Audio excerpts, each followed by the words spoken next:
What is going on, everybody? I'm back.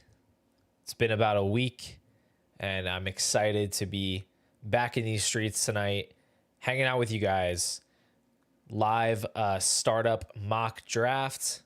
I feel like we're really getting into the heat of Dynasty startup season. It kind of runs here from May until like July or August. So we're here. We're going to see what the landscape looks like today, answer some Dynasty questions, hopefully. I see Yella in the chat here. We've got Lee in the chat here, a few YouTube members. Cole is here, finally making a live. Marty is here. What's up, Marty? Angus is here. Bunch of Pure Potential members showing up tonight, which I appreciate. I've been informed that there is no playoff basketball tonight, so I guess I picked a good night to do this, but I was gonna do it last week. Actually, ended up being kind of just a really crazy week for me. So, no new videos. Wasn't able to go live, but I'm back for the live tonight. Should have a new video up later this week. Probably going to be Dynasty sells, kind of bookend last week's video, which was the buys with some sells, and then from there, we'll see. Good time in the summer to kind of circle back to some core strategy. Obviously going to be doing some, tiers and rankings and things like that, but we'll see where it goes. Graham says startup season, always the best season. Absolutely. The big problem for me is that I'm in so many leagues already that I can't justify doing every startup that I might want to do, but I did just finish one maybe a few days ago, a slow startup that I'm a fan of. Maybe I'll run through the team later after we do our mock draft if there's time and if I don't forget. But yeah, I mean, I love very few things more than a good old Dynasty startup draft. So slow drafts are a little more fun where you can trade and move up and down the board, but being able to do these fast drafts, it's at least helpful to get a feel for where these guys typically go and figure out maybe what areas of the draft you might want to move in or out of, which I think is definitely an important part of it. Kortrick says Bo Melton will be going 101. I've actually grabbed the 101 spot for myself, and I didn't plan on taking Bo Melton there, so maybe he can go 102. O-Range, what's up? Welcome to the stream. Lee, I'm sorry. I have literally no idea what happened to the Cavs because I really just don't follow the NBA that closely, but I'm sorry. All I know is that Jason Tatum got hurt. That's pretty much all I know about the NBA playoffs. We got Mad Eye here. Finally made a live stream. Looks like I picked a good night. CalHop53 is here. with a little trade question. Might as well jump into that while you guys are talking about basketball. Just traded Stroud for JJ McCarthy into 27 first. Thoughts? Love that deal. I do still have Stroud ranked ahead of McCarthy just because we've seen it on the field. But when you're talking about a pocket passer like Stroud, somewhat limited ceiling, I really like the idea of this type of a tier down with a first on top. And I think that's hard to get done in a lot of leagues. So I think that's a good deal for you. What's up, Alexander? Welcome in. I'm not going to wait too long to get the mock draft started, but I do want to let some people kind of pour in here. So if anybody has Dynasty questions, rookie related or otherwise, startup related, throw them in the chat. Let's talk about them. And then we'll get this mock started. I'll get it up on the screen here. I'll drop the link into the chat and we'll move on from there. Russell says, looking forward to seeing your tiers. Yeah, I mean, we'll see, when in the summer that fits in. Rankings are super fun. I do actually have rankings available all the time for YouTube members, and they are tiered in the sense that they are separated by trade value. So I look at things in terms of basically first round picks and how I would value every player in terms of first round picks. So if anybody is interested in seeing how I have players ranked now and basically bi-weekly throughout the summer, you can sign up to be a member and see those rankings. But I do enjoy doing them in video form, kind of talking through how I have people ranked. So I wouldn't be surprised if at some point I run into like a, position by position, running backs, wide receivers, quarterbacks, all that good stuff. Alexander says, thoughts on Pearsall year 2. I saw the Matt Harmon came out positively on Pearsall. I'm not that surprised by that. He did like him as a prospect as well. It's a really hard rookie season to make sense of just because he was an older prospect. He had the gunshot injury that he had to deal with and get back from, and not just get back from that health-wise, but also practice reps-wise. The way that I see San Francisco, it's just a little bit messy with Kittle there, CMC back, Juwan Jennings, Brandon Ayuk coming back at some point. I struggle to see Pearsall having kind of a major breakout year. And with him turning 25 already in September, if he doesn't have his big breakout this year where he gains a lot of value, it's hard for me to ever see him being kind of a special dynasty asset, like a special kind of wide receiver that's not highly replaceable. Like I struggle to see how he really ever gets ahead of like the Devonta Smith, Jordan Addison range. So he's just not a guy I'm like excited to pursue. If you can get him for an early to mid second, like a 204, 205 type of pick, I have no issue at all taking a shot on him and seeing what happens, because obviously players can get hurt. We've seen San Francisco deal with injuries. If he's the guy there that's healthy, he could certainly produce in that offense, but just not a guy I'm super eager to target. Matt I says, in a start 2 tight end, full point tight end premium league, where do you draft Loveland and Warren? Man, that's crazy. I mean, I don't play in anything that's that heavy tight end premium. Start 2 full point premium. I'd have to imagine I think that might be 102, 103 in the draft range. Like I'd have to see how the actual like wins above replacement shake out, but it's those high end tight ends are going to be such a scarce asset, and they're going to score so many points that I think you can justify taking them ahead of Hunter, McMillan, anybody other than Genty. I think I'd still take Genty, but yeah, it'd be hard to overvalue them, I think, in that format. L Train says, would you pay Keon, Ridley, Mason, and a 26 first for Ladd? Yeah, I mean, unless you have a really bad team, I think a first and then a bunch of kind of throw-in players is a pretty solid price to pay for Ladd. I would view Ridley, Mason, and Coleman all as kind of like mid to late second round value type of players. And I would certainly pay a first and 3 late seconds for Ladd McConkey. I think that's a good deal. Brandon S says, traded Charbonnet in the 309 for the 208. since Burden was on the board, still took Tootin at the 209. Yeah, I mean, with the context that it was Luther Burden, I think that's a good trade. Normally, I don't think that would be worthwhile at the 208 based on what's typically there. But for me, Burden is like right there at kind of like 201, 202 in my rankings, right there with like Caleb Johnson.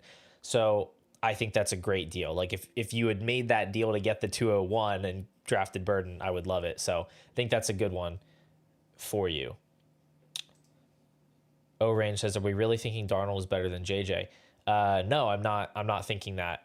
I didn't, unless I missed something in the chat. I'm not thinking that Darnold is better than JJ. I mean, I haven't seen McCarthy play yet, so there's like obviously some chance that he's not a hit in the NFL, but I'm quite high on him as a prospect because I just think he's landing in such a perfect environment that as long as he has certain basic skills like we saw from Darnold last year, he should find success. I don't really have a lot of concerns.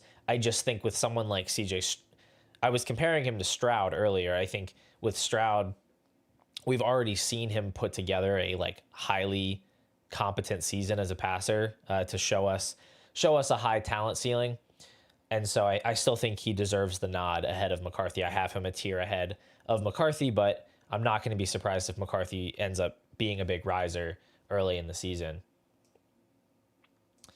Xanax says, when did you realize you were addicted to fantasy football, to Dynasty fantasy football? I guess it was probably around 2020 that I got really into it. I think 2019 was my first year. 2020, I started joining more and more startups, and I just started taking in a lot of content, and that's when I just really got into the strategy of it. Joined more and more and more leagues. Ended up, trying to write. I wrote for a couple different sites, and it just kind of went from there. All right, guys, I'm seeing a lot of other comments in the chat, and I would love to get to all of them. Maybe I can circle back later on. I just need to come through for the people, because if you're clicking on this, you probably are looking for, where is the startup mock draft? Why aren't we doing a startup mock draft? So let's go ahead and get that set up here in a second. Get that link in the chat so that people have a chance to join. Don't mean to miss anybody here. I apologize if I wasn't able to get to your question, but I will try to come back to them if I can. Let's switch over here to the mock draft view. So for today's startup mock, I just got to grab the link so I can drop it in the chat here. So for today's startup mock, I've got the settings listed along the top of the screen. We're doing a 12-team draft. It's a super flex PPR tight end premium startup. Obviously, we're going to go ahead and include those rookies in there. They all have their landing spots. We've had some time to figure out how we feel about them. So just your typical startup. We're going to go 15 rounds here. I think that lets us get pretty deep into sleeper territory without it becoming stale or boring or whatever. The players still matter in that range, but you can kind of call your shot. Now, 15 rounds, we're going to do 30-second clock. Once I drop this link in the chat, you're welcome to jump in and grab a spot. I just ask that if you are going to participate, that you are ready to go, that you are making your picks when you're on the clock. You're not going on auto draft. We don't want to see the sleeper ADP make a pick. We want to see actual real people making picks. So just be ready to go with that. Last time we did this, it took about 40, maybe 45 minutes at most. So it shouldn't be terribly time consuming. The clock moves pretty quick. So anyway, we're going to drop this link in the chat. As we fill up here, just want to go ahead and throw it out there. If you're new, go ahead and subscribe to the channel. Appreciate if you would. We are actually getting really close to 7,000 subscribers, which is a pretty cool milestone. I mean, every 1,000 for me is pretty exciting, to be honest. It's been awesome seeing it grow, but yeah, subscribing really helps the channel out. I have the membership options listed underneath here, or I should say the membership benefits. There's also a link pinned in the chat. If you want to become a YouTube member, get access to my Dynasty rankings, get access to my rookie rankings if you still have a rookie draft, private Discord chat, where I answer questions pretty much all the time. The questions you see in the chat here, I answer questions like that all day in Discord. So if I didn't get to your question today, feel free to, sign up and be a member, and then you can get a guaranteed answer to that. I also do weekly live streams for members only where I answer questions more in depth, interact directly with everybody in the chat. So there's a lot there in the membership options. And then finally, two small things down in the description. You can find a link to my Dynasty team breakdown form. So if you want to get a Dynasty team broken down by me, where I will kind of evaluate your roster, where are you at in the rebuilding versus contending universe? Are there any like trades you should be making, players to target, players to move, all that stuff? You can go ahead and request a team breakdown. All that information is in the description. And I just recently linked up with Fantasy Points, doing a promo code here, Pure10. If you are like me, kind of a data nerd, you're interested in seeing all of the stats in terms of like target shares and targets per outrun, yards per outrun, opportunities for running backs, scrambles for quarterbacks, like all that kind of stuff, passing and rushing tendencies for teams. The Fantasy Points data suite has all that stuff. I use it for pretty much all of my videos. You can get 10% off of that data suite if you use my code Pure10. So I think that's everything I need to mention here. Yella says members rise up. It's a good time. And there was a question here. Where'd that question go? Somebody asked if I answer DMs on Discord. Why don't I see this message? Oh, there it is. Do you answer DMs on Discord? Sometimes I do if I get DMs, but sometimes I don't. Kind of just depends if I'm really busy or not. Where I do interact very frequently is in the members chats for the YouTube members. They keep me pretty busy at this point. We've got like 80 of them in there, and they have a good amount of questions themselves. So I try to save my time to prioritize their questions as much as possible on top of, breaking down teams and making videos. So that's the best place you can reliably reach me.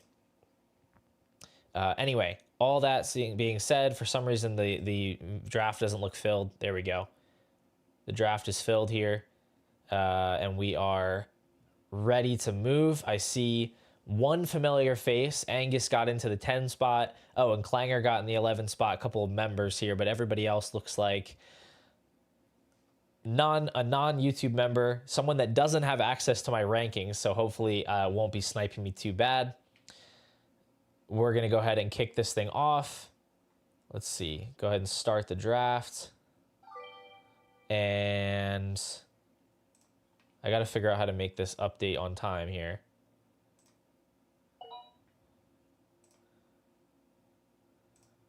There we go.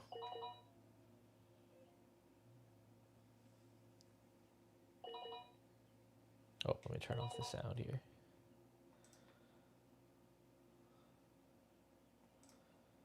All right, so we are off. We've got 4 picks here that are pretty chalky so far. Daniels, I went Daniels 101. I think that should be consensus at this point. I understand Allen is the guy who's done it the last 4 years. I just think I've seen enough from Daniels to be like utterly confident in his ability. And there's a huge age gap there. When you're talking about mobile quarterbacks, it's kind of uncharted territory as far as how well they age. I'm not worried about Josh Allen at all, but I will take 6 years discount, 6 years, save 6 years of age and take Jaden Daniels.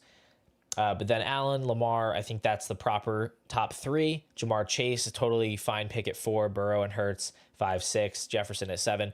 Amon-Ra at 8 feels a little bit rich for me. I don't see him as being, I don't know, significantly different than some wide receivers you can get in the second. I'd be going Brock Bowers there pretty comfortably at the 1-8 if I had that pick. Just, in tight end premium, a super scarce asset. But, hard to go totally wrong with these options. Lamb at 10. He's still my wide receiver 3 in Dynasty. He's certainly grouped closely with Neighbors and Puka. But, like Lamb at 10, Neighbors 11. We got Bijan at 12 to go with Puka Nacua. I'm always going to struggle to take running backs in the first round of startups. I think I've got Bijan and Gibbs and Genty all kind of in that early to mid-second range. But when you don't have a pick there and you obviously don't have trade options here, I can understand the inclination to the inclination to go for the running back. Mahomes in the second round always looks a little strange to me, but we've got Mahomes at 202 to go with Neighbors.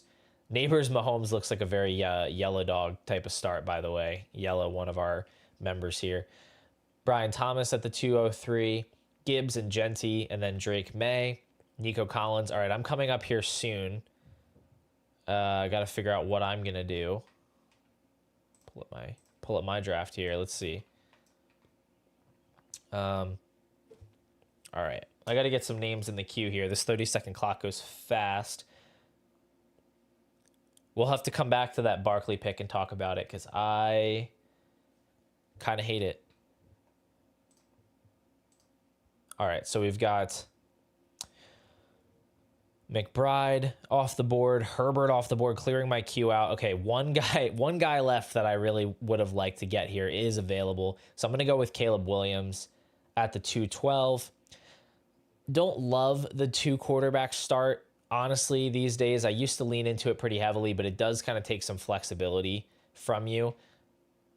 Didn't mention at the top, this is a 3rd round reversal. Don't think that should bother anybody too much since this isn't a real draft, but I do think 3rd round reversal is the most fair way to do it because you just have such an advantage getting, like, would I have loved to pick at 301 after getting Daniels and Caleb? Yeah, absolutely. I would have loved to pick Ladd McConkey, probably would have been my guy there. But frankly, getting Daniels, Allen, Lamar, that's such an advantage versus the back end of the first with Bijan and Neighbors. It just doesn't make sense to do anything other than 3rd round reversal, in my opinion. Ladd and Hunter, I think, are both great picks there.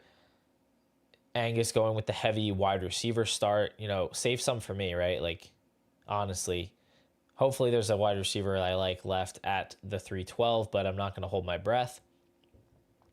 Core Tricks going with the tight end, and then 2 running backs start, which is pretty interesting.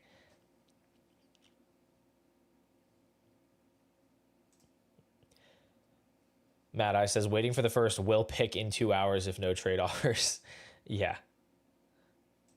I would love to shop my pick here at 312. I don't think I'm going to be super excited about the options, but, it is what it is.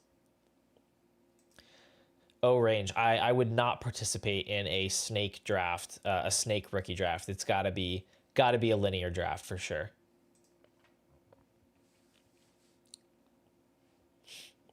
All right, we go Marvin Harrison, JSN, Devon Achane at the 3-8. I just got Achane at the 4-5 or 406 in a recent startup, and I got some criticism for it. Even though it was a 0.1 points per carry league, for some reason I got some heat for that. I'm not sure why, but I think that's a decent pick there for sure. All right, I'm going to have to check on my ranks. Oh, Tet was who I had queued. Darn it. All right, so I'm not getting Tet. I'm up in 1 pick. I got to make 2 here. And A.J. Brown was the next guy that I had queued. So this is what I hate about the double quarterback start. And I feel like I did this last time because my highest guys here, 4 of my next highest guys here are all quarterbacks. So I'm going to have to pivot pretty hard. I regret my choices. But I kind of just played the hand I was given. Like, I wasn't going to take Ladd over Caleb. I'm going to go Bucky with this first one, who I have as my RB7 in Dynasty. I'm getting him here as the 7th off the board. And then, man, I don't love this at all, but you guys haven't really left me any other options. I'm just going to go Garrett Wilson at the 4-1.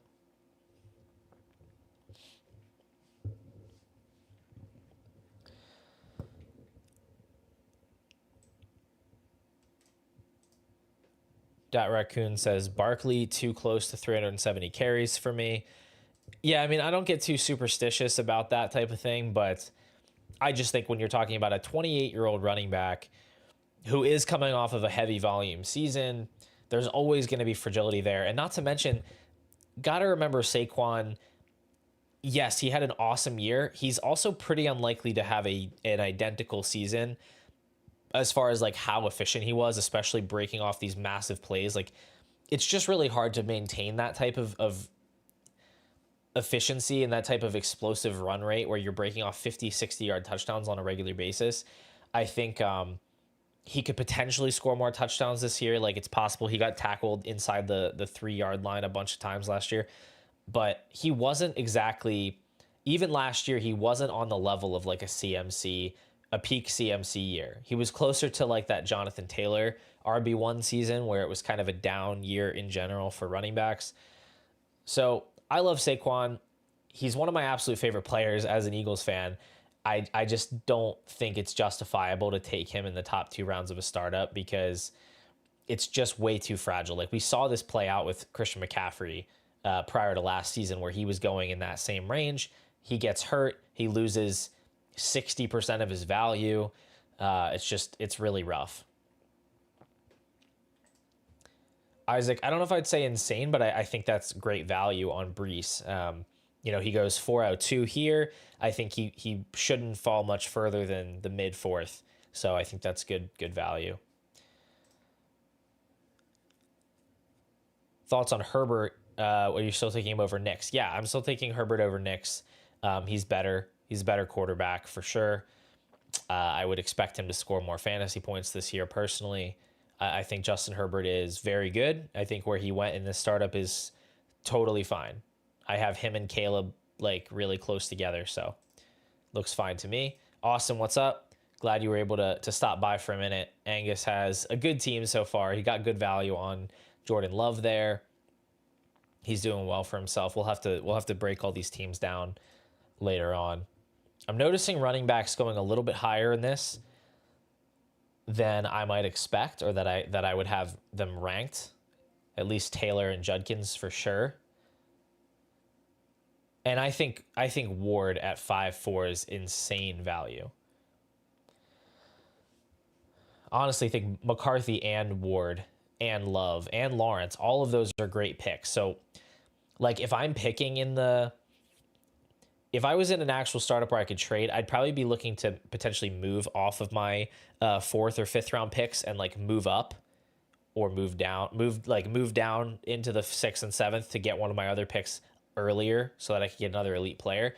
But if I'm picking in the 4th or 5th, I would like to position myself to get these quarterbacks because I think Kyler, Purdy, McCarthy, Love, Lawrence, Ward, even Dak, I think all of those guys are good values there, especially relative to some of the earlier quarterbacks.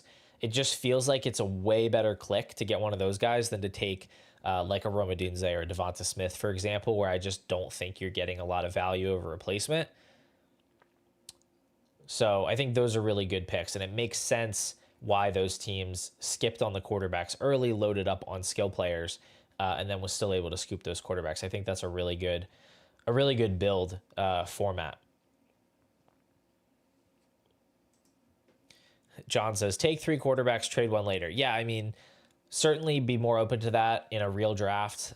Here, I'm trying to make something that looks at least somewhat cohesive as a team, and I hate doing the 3 early quarterbacks thing. Oh, I'm up on the clock. Holy frick. I'm about to tilt pick here. Oh, Colson Loveland is gone. I'm not going to take... All right. That's not who I wanted at all, but I'm not going to take Kyron Williams, and he was top of the ADP. You guys got me monologuing.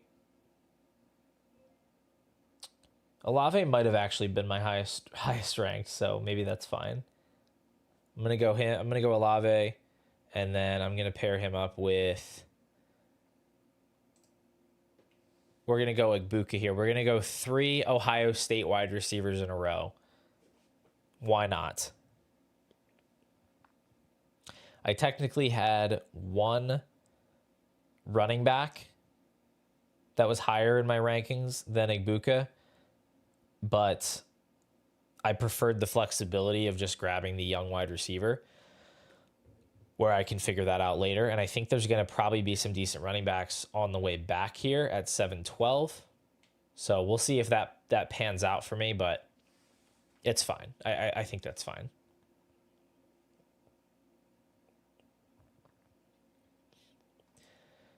Austin, I know you're like trolling me right now, but I'm genuinely curious, like looking at the board, who went after Garrett Wilson that you would definitively take ahead of him that's not a quarterback? That's what I would like to know. Because like I certainly could have taken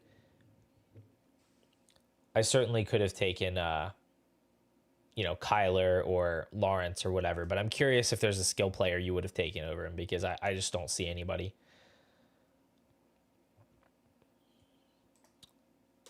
Where do you have Hunter? Do you like his upside over Lad? I have Hunter one spot behind Lad.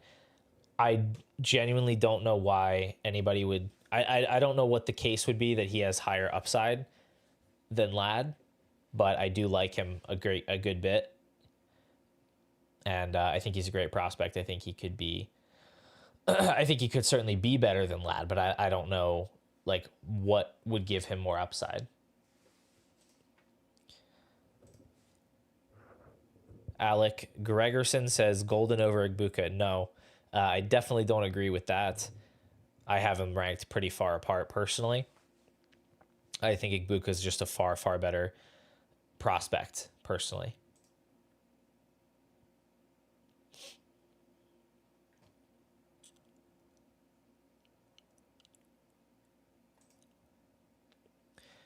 Daniel says, I don't hate Henderson over Garrett Wilson, but that's the only other skill I'd look at. Yeah, I mean, like, I think that would be totally fine to do. But like, I don't feel strong enough either way to say like that was definitively a good or a bad choice.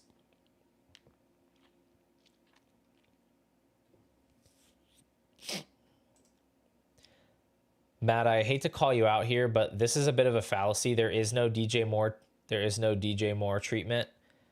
There's like no such thing as the DJ Moore treatment. DJ Moore didn't even have like that many targets that year that he finished well with Justin Fields. What happened is that he broke a bunch of insane yak plays at an unsustainable rate that made Fields look like a capable quarterback that can support fantasy options, and it's not really the case. Like, he didn't really do anything special. It just so happened that DJ Moore ran really hot on like broken plays. So I don't know. I don't think the DJ Moore thing is particularly compelling. I don't think Garrett Wilson's likely to have like a top 12 finish this year, but I also think he's really good. He's still fairly young. He should hold some value. So, I did what I had to do there when the board was looking a little bit gross. Ideally, I'd rather trade back there or just trade out entirely from that zone, but what can you really do? I'm going to get my queue set up ahead of time instead of being an idiot. Oh, I know who I want here. Let me get him. Let me get my guy here. Okay, I've got to make 2 picks.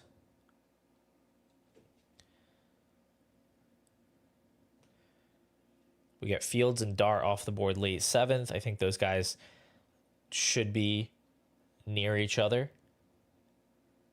Hubbard was one guy ahead of my queue, but that's fine. I can push RB2 down the board a little bit. I don't mind that. I'm going to go with... Let's go 2 more wide receivers here. Neither of them went to Ohio State, but I think that they're solid picks here. Luther Burden, George Pickens.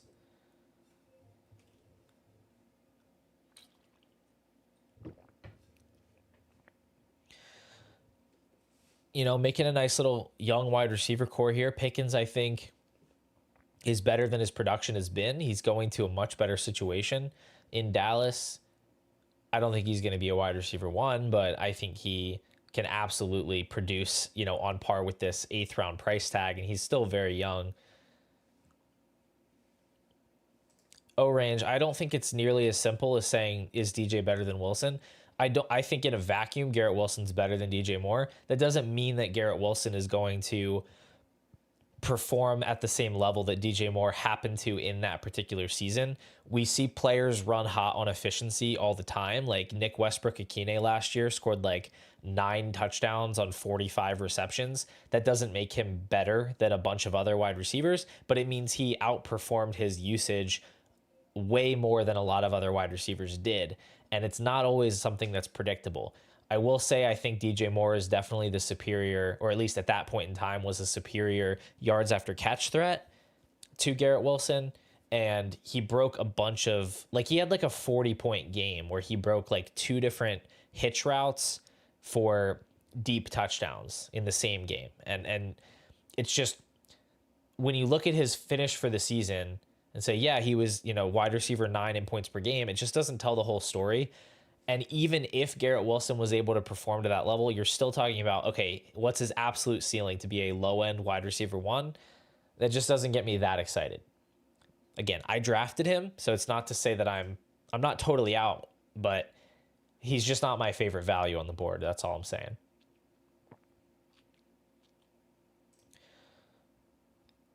What are your thoughts on Harvey at the 612? I like that pick. I think he belongs right in that mix with Chase Brown, Kenneth Walker. I actually like him ahead of James Cook personally. I think he's right there in that mix. I think it's a better value on Harvey there than it is on, let's say, Caleb Johnson or Derrick Henry that go just shortly after him. So totally fine pick in my opinion. I liked getting Luther Burden a full round after him. I do have Harvey ranked ahead, but I did like that value on Burden.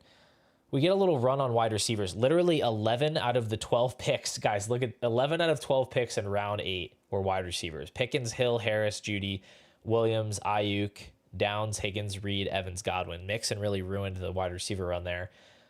We finally get to Pearsall and two of my favorite values actually in Adams and Njoku here in the 9th round. I would have scooped up Adams if he had, or Njoku if they had made it back to me. And once again, it's time for me to figure out my queue here because we are moving along very quickly. All right. I know one guy that I'd like to get if he's here.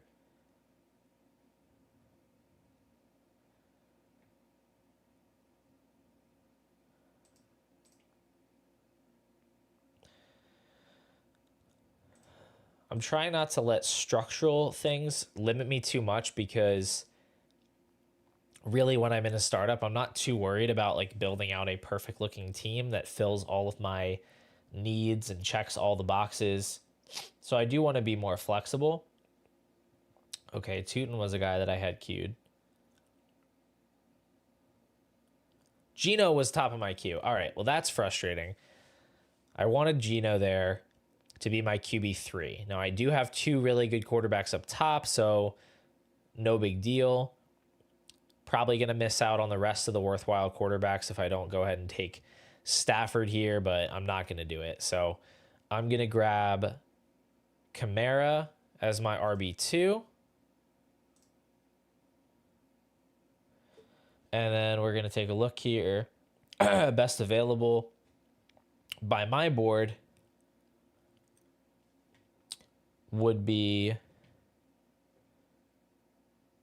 where is he?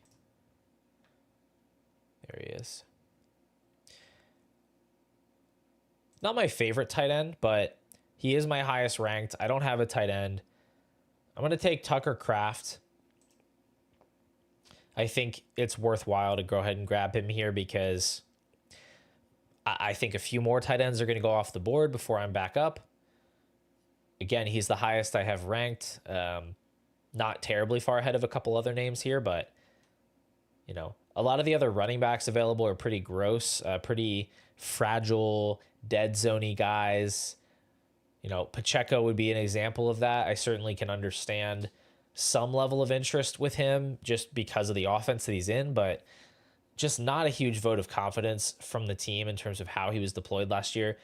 You can totally try to just chalk it up as he wasn't healthy, and maybe that's true. Maybe he returns back to his usage from last year, but Pacheco does concern me a little bit. Can't be too, I mean, can't be mad about taking him in the 10th round, of course. Isaac says, when do you usually go for your QB3? Honestly, Geno Smith and Matt Stafford strike me as the ideal QB3s in Dynasty. I would have thrown Derek Carr in that mix before he got injured / retired, but I think those guys are perfect because they're kind of rock solid, like always startable guys. They're never really more expensive than like a mid-second, early to mid-second. They've got some individual weekly upside. So I think that's usually where I'm looking for my QB3. If I had waited longer, like I didn't take Daniels and maybe Caleb was my QB1 and I had like Caleb and Tua or something, then maybe I might lock up a higher end QB3. Maybe I take Fields to give me a little bit more scoring juice. But typically if I have 2 high end quarterbacks, I'm pushing that QB3 as far as I can. And I'm not even that upset if I can't get one in the startup. Like I can go and get a QB3 later on. I know I'm starting Daniels and Caleb as long as they're healthy outside of bye week. So it's not the end of the world. YouTube asks about Best Ball Dynasty. I do play in a few. I haven't done a startup in a year or two in that format, and I don't want to get into it right now just because it is a little bit complicated and kind of a departure from what we're doing here. But I could try to circle back to that later.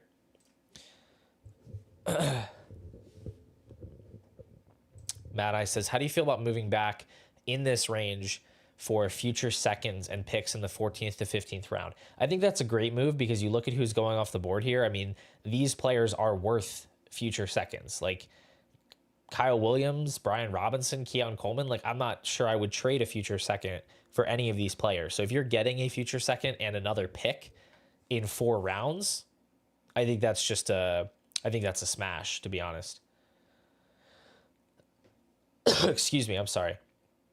Thanks, David. I appreciate you watching. Oh, I love the Juwan Jennings pick. That's a good one. Of course it was Angus. Bro's cheating off of my rankings. Can't give him credit for that one. We get Stafford off the board. Connor's a good value at 11-1. Milrow is an intriguing pick for sure. Excuse me.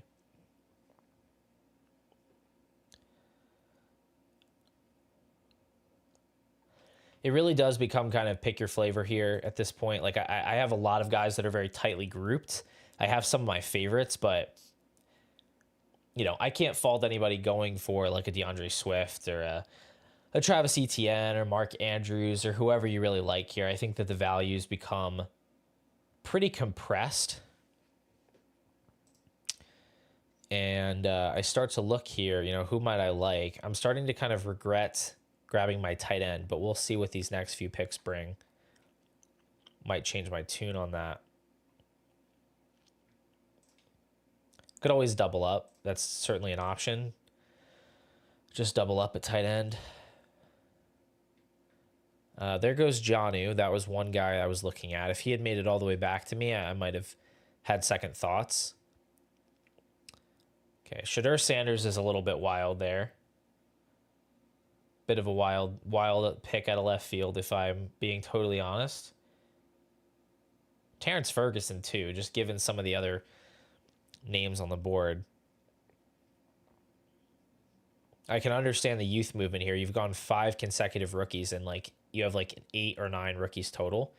Okay, Ingram would have been top of my queue as well. Guess I'll pivot. Let's see. Looking at best available here. One of these picks is going to be Tyrone Tracy. And the other one, let's see. Who do I want for the other pick?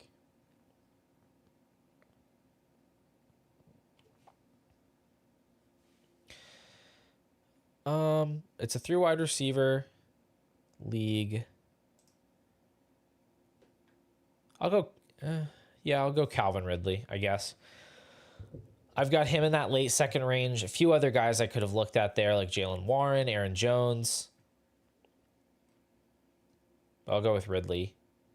Add another body to the receiving room.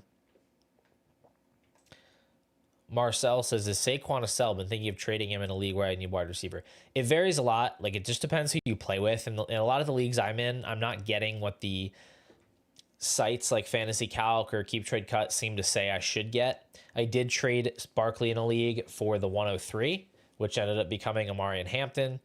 I was hoping it would be Travis Hunter, but whatever. So if you can get one of those top rookies, Tet McMillan, Amari and Hampton, Travis Hunter, I would trade him. If you can get like Bucky with a big plus, Brees Hall with a big plus, Henderson with a plus, I think any of those moves make sense. But the good thing about Saquon is he's going to hold his value from now until the season, and he might even get more valuable in September if he comes out with a couple of big games, because that's when people really want points. So that's when they care the most about points being scored right now. So I don't think you need to rush to trade him. I've kind of sent out some offers in certain leagues. He's not a priority sell in my opinion. And then we get another Eagle question. Is A.J. Brown a sell? Seems like Saquon caps his ceiling. No, I don't think A.J. Brown is a sell. I think he's valued super appropriately here. I would have taken him at the 312 if he was there. He's one of the best wide receivers in the league. He's about to turn 28, I think, so he's certainly not old. He's right in his prime. And when a player is only being held down by situation, and specifically when it's not even about a talent situation, it's not like a bad quarterback, it's literally just this team doesn't throw enough. He's basically in a spot where like if anything bad happens, it benefits him. Like AJ Brown's base projection is to be like a low end wide receiver one. But if let's say Barkley was to get hurt, or Devonta Smith was to get hurt, or even Dallas Goedert was to get hurt, you could see him consolidating targets. Or if the defense was worse than last year and we're starting to lose more games and more negative game script, any of these negative externalities is just going to lead to more targets for AJ Brown. So it's like you're looking at the floor projection for him of being like wide receiver 10 in points per game, wide receiver 11 maybe.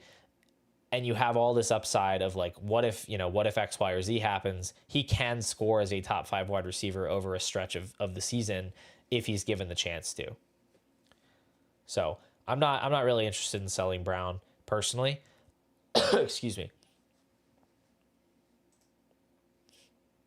Henderson, yeah, I would run with any first round pick on top of Henderson for Saquon Barkley. I think that's a great move to make.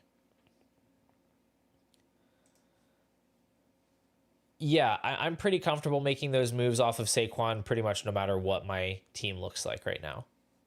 I just think the value is very good.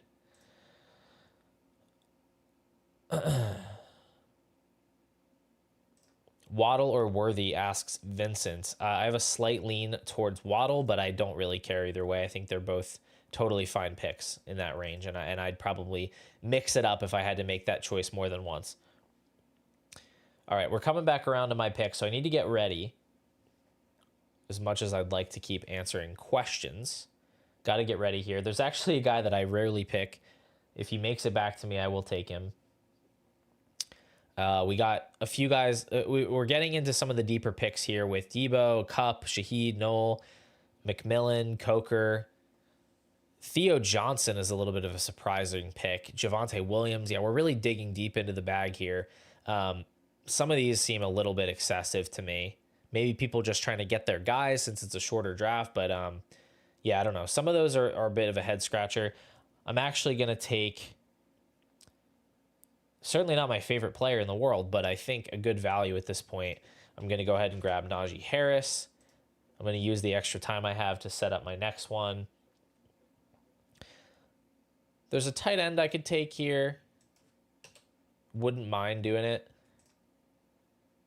I don't really want to. So we're going to go Najee. And then... yeah, I don't know. I think I'm going to go with Jordan Mason here in round 14. I think some of these running back picks are a little bit odd to me. Like I don't see what Rashad White or Tyjae Spears or Javonte are really offering you at these prices. I don't know. I like the Diggs pick. I like the Fannin pick. I don't hate the Tillman pick, but some of these are a little bit gross in my opinion. Like Torrey Horton in the 14th round, like there are players that have like legitimate roles that are going to score, that we know are going to score like flex worthy production at least. You know, somebody like a Pat Fryermuth, Torrey Horton could legitimately never score any points. Like he might not ever run a route. Like I mean I think he will most likely, but he's not guaranteed anything. I think this is a little bit rich for him. He's more of like a fourth round rookie pick to me. I don't know if there's some kind of hype piece on him I missed, but yeah, some of these rookie picks like Jaden Blue, you know, getting steamed up to a degree that I think is maybe a little bit unreasonable.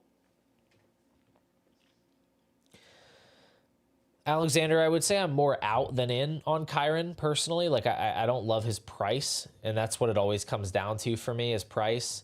I wouldn't necessarily say the Jarquez Hunter pick is like a death knell for him, but it's just another little bit of risk when we know McVay is wishy-washy on running backs. Kyron is not a special talent in my opinion. He's even had some fumbling issues. I'm not sure what he brings to the table that makes a team want to give him 300 something touches. And so I think that's always fragile. But I don't know. I think he's not my favorite guy out of the like Kenneth Walker, Jonathan Taylor, Josh Jacobs range. Cole, I assume you mean Horton is the best wide receiver at Seahawks rookie camp? Because he's not a Panther.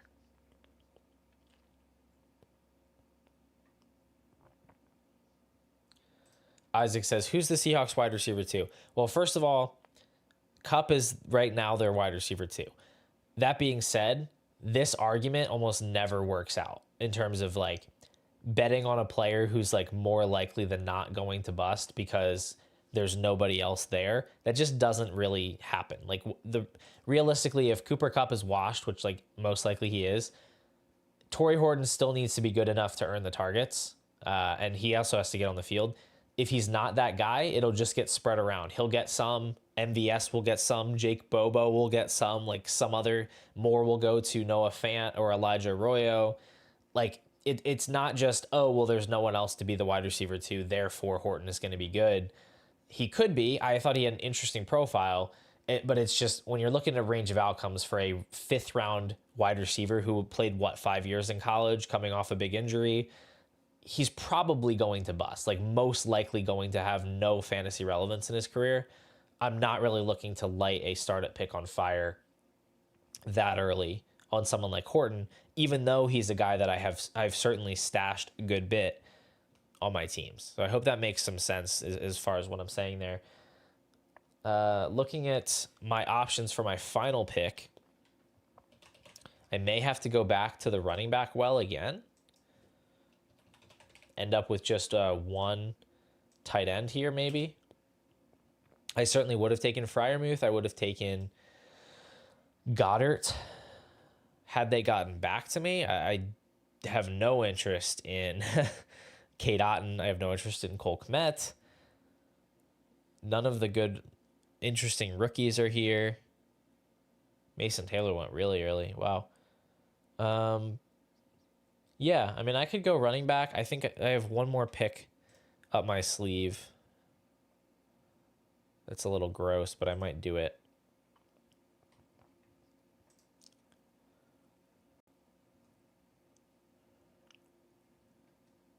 Yeah, so looking at this, I could go running back again. I could go Isaac Garendo. I could go Jarquez Hunter. But I think for Mr. Relevant here, final pick, I'm just going to go ahead and grab my QB3, and that's going to be Daniel Jones. We're going to close this out with Daniel Jones. And let me just look back here to see if I missed anything while I was making my picks. 87 says, is there a world where Genti is a bust? I mean, I can never say never, right? But like if he doesn't suffer some kind of devastating injury, like fingers crossed on that, it's really, really hard for me to see how he's a bust. I really struggle with that.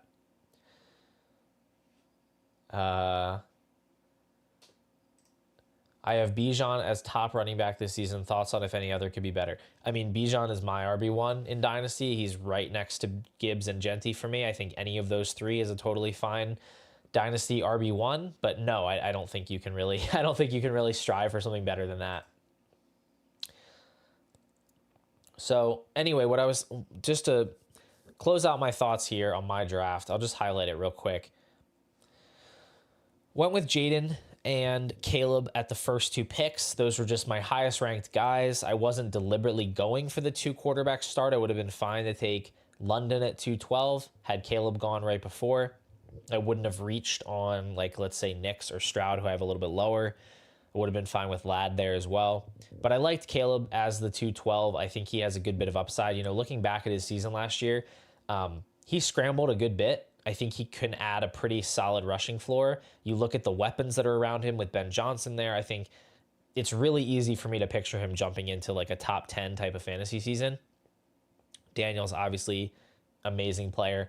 And then didn't love the 3-4 turn here with Bucky and Garrett Wilson. Those were my highest ranked guys that were not quarterbacks.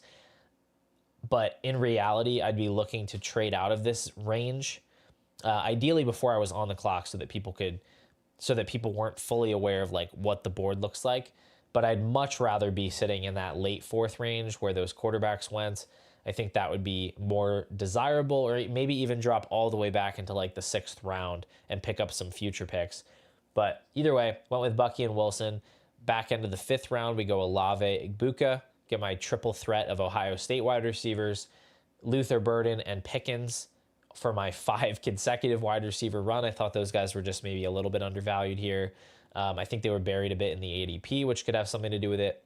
Kamara feels like the perfect RB2 to get on this pretty young team, like really young team across the board. I do not mind grabbing an older running back that projects to score a lot of points because I have plenty of value locked up. So grabbing Kamara at 9-12 after Bishal Tootin, after Cam Scadabo, after David Montgomery. This is a guy who's probably going to score as a low-end RB1 again. Grab Tucker Kraft to be my tight end 1.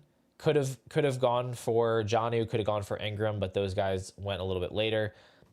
Tyrone Tracy, Calvin Ridley, Najee Harris, Jordan Mason, whatever. Kind of just eat your vegetables type of picks, rounding out the running back room, giving myself some contingent upside there a little bit, some flex appeal, and then finishing with Daniel Jones, who I personally think will start more games than Anthony Richardson this year, and I would guess would probably be starting by the time Daniels and Caleb get to their bye weeks. We'll see, maybe not, but if he is starting, he runs. He's got weapons around him. I don't think he's going to turn into some kind of long-term answer at quarterback, but I think he can totally get me through a few weeks if I need him to fill in for an injury. So that's what my draft looks like. Looking at the rest of the board here, appreciate you guys participating. In exchange for your participation, I am now going to roast some of your picks. So apologies there. But some picks I can't quite wrap my head around here. One of them is going to be Shedeur Sanders at 11.9. And really Ferguson at 11.10 as well. But Sanders, for me, would be the more egregious click. I don't see any justifiable reason for why Shedeur Sanders would go ahead of Tyler Shuck.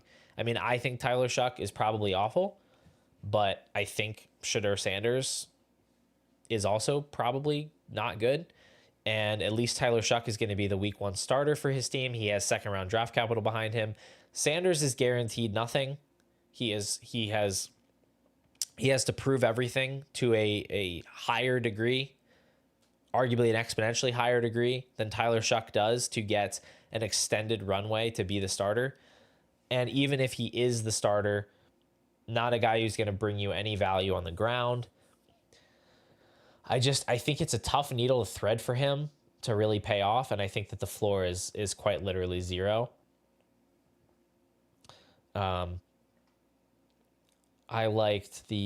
didn't like where are these picks? I don't know. I think Brian Robinson going a full round ahead of Tony Pollard, a full round ahead of DeAndre Swift, 2 rounds ahead of Aaron Jones, a round and a half ahead of Tyrone Tracy. That feels a little bit gross to me. I don't know. On the spot here, I'm not seeing a lot of picks that are just like egregiously bad. I think for the most part, we did pretty well here. Some things we could clean up for sure, but nothing that I'm necessarily gonna go nuts about. I'll have to look here and see if I can pick out some teams that I think are especially well built to kind of close things out here. But let me try to catch up on the chat just a little bit. Dynasty Dumpster Fire, what's your outlook on Dart at early second value? I have him ranked as my 201, I think. I think it's fine to take him 112, 201, 202. Seems like a totally reasonable price for a first-round quarterback in Superflex.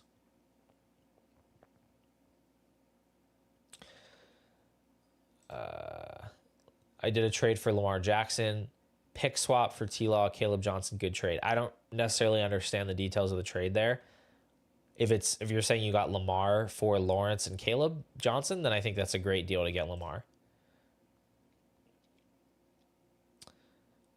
O-Range says Sanders getting positive reports from camp. Yeah, I mean, I'm just not really going to buy into any of this right now. Like, I just don't care that much. A lot of rookies are going to get positive reports, and a lot of those rookies that got positive reports aren't going to play. They're going to be healthy scratches. They're going to be game day inactives. Like, I'm going to have to see some predictive power for these comments, these offhand comments that are made in camp. Like, we see these types of comments every year that so-and-so is really lighting it up. We just heard the other day that Arian Smith, the wide receiver the Jets took in round 4, that he's lighting up camp. He's going to be the clear wide receiver too. They were saying the same thing about Xavier Gipson last year, and he didn't do a single thing. So, I don't know. I just don't really care too much. But yeah, I mean, look, the opportunity cost it's not like drastically high. I just think it was too early. Too early to pick him. Let's see here. Can you touch on best ball? Oh yeah, best ball. So if you're planning to do a best ball startup for Dynasty, best ball meaning you don't set your lineup, right? Like, that's the key difference, is that you don't set your lineup. So every player on your roster is eligible to enter your lineup every week. And so where I find that mainly impacts things is when you get into the later rounds, because what you're looking for in the later rounds in a typical startup like this is you're thinking like, what is a conceivable scenario where I would actually put this player in my lineup? And so when I'm weighing, let's say, a Jordan Mason versus a Torrey Horton, right? It's very easy for me to picture a scenario where I'm putting Jordan Mason in my lineup. It's where Aaron Jones gets hurt, and now, okay, Jordan Mason's the starter. In best ball, it's a little bit different because you don't have to actually guess when Rashad Bateman or when Xavier Legette or when Romeo Doubs is going to have a 50-yard touchdown. It's just going to happen at some point, and you're going to get those points. And so that's really, I think, depth wide receivers become much more valuable. Not like I'm going to go out and trade, highly valuable assets for them, but they're very rosterable. I want to roster guys like Darnell Mooney, like Rashid Shaheed, like Stephon Diggs, Rashad Bateman, those type of guys in a best ball format, because they're going to add points to my lineup. And I think also when you get into the tight end room, for me, it's like I usually want to go out and get one of the elite tight ends, or I just want to punt the position because I'm just going to start the one guy and they're not going to differentiate that much from others. But when you get into a best ball, if you can kind of stack up like like Mark Andrews with Jonnu Smith with even Kyle Pitts or something, like you can put those guys together because you have access to all of their points every week. You can kind of build a pretty functional tight end room with cheaper guys. So those would be a couple things. You want to be less eager to stack your bench with backup running backs, which is how I like to prioritize my bench spots in managed leagues. Like, give me all of the Dylan Sampson, Devin Neal, Jalen Wright, Jaden Blue. Give me all those guys. In a best ball format, every one of those backup running backs, unless they have some kind of standalone role, they're just giving you zeros every week. And so it's like you're not getting value out of that roster spot unless you hit the contingent outcome. So someone like a Tyler Algier, for example, feels less desirable in a best ball than in a managed league. So there's a few things to think about. In best ball, I don't know how to say your name, but we've got a comment here. Will Howard gonna start? Let's let the old man retire already. I mean, I really doubt it, but why not? Why not take the shot in the 15th round, right? No harm. I would say Will Howard. I feel like Will Howard and Shadur Sanders have like similar odds to start week 1, and they got similar draft capital. I don't know why we'd be so sure that Shadur Sanders is more likely to succeed in his environment when, they got the same draft capital. So I think Will Howard's a better price adjusted, maybe a better price adjusted pick there, even though in a vacuum I'd say Sanders probably better. G says, why is everyone so down on a 26-year-old starting running back for a highly potent offense with a 30-year-old backup and no other competition? His efficiency wasn't terrible. I love a good riddle here, but I wouldn't mind if you had just like named the player you're talking about. 26-year-old running back for a potent offense. Are we talking about Brian Robinson? Is that who we're talking about? Is he 26? Boom, think I nailed it. Why are we so down? Because Brian Robinson has never scored relevant fantasy points. It's pretty simple. Like he doesn't have a high ceiling because he doesn't catch passes, and he's not like an explosive running back really. Like he's a plotter. Like he's gonna get 250 carries for 998 yards and 9 touchdowns, and he's going to score like 12.5 points per game. He doesn't have any type of ceiling where you can like bank wins with Brian Robinson. He's just pretty mediocre. Like Jordan Mason, I got 4 rounds later. I wouldn't really be that surprised if they have similar type of production. I don't know. I struggle to see the appeal of Brian Robinson at all. Personally, I would trade him away for like any second round pick. I think you can go out and get that level of production in season at any time, like for very little. So, just not exciting to me. But anyway, guys, this has been a fun exercise. You can feel free to drop any last minute comments or questions. We are going to wrap this thing out. That's not an expression. We're going to wrap this thing up here in a second. I did say I would take a look and see if I could pick out like a favorite team, a best team. I will say I'm a pretty big fan of where Angus went with this one for most of his picks. Loved the first 6 picks for sure. Lamb, Thomas, Hunter, Love, Dak, and Walker. Great picks all around in my opinion. Only one I might have done differently is maybe taking Cam Ward instead of Dak Prescott, but I don't feel that strongly about it, and I can totally see like taking Dak if you're trying to lock up that stronger scoring projection for this season. This is a team that's ready to compete right away. You go Caleb Johnson at 7-3. Probably my highest ranked there. Him or Chuba Hubbard probably would have been my highest ranked running backs there. Jaden Reed at 8-10. He's not my favorite guy in the world, but I don't have a huge gap between him and the rest in that range. And Njoku's a good tight end 1 to have. Darnold was a good value at quarterback. Jennings, one of my favorite wide receiver picks. And then, I don't feel too strongly about Noel, Fan, and Samson Allen. I think they're fine. So this is a good one. Just looking at some of these other ones. Absolutely love the first 4 picks for Klanger. Neighbors, Mahomes, McConkey, Lawrence. I'm a bit lower on Judkins, and it feels pretty rough to take Judkins almost 2 full rounds ahead of RJ Harvey, who I have in the same tier of my rookie rankings. So that kind of kills it for me. I also think DJ Moore is one of the worst clicks on the board, personally.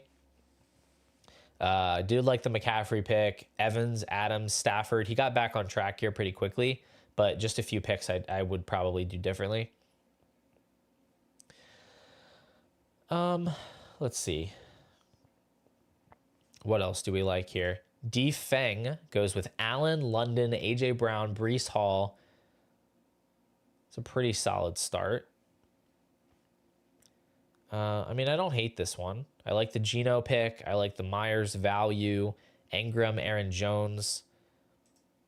Some decent picks there. I don't know, it's a good balanced startup across the board. I don't feel like anybody like,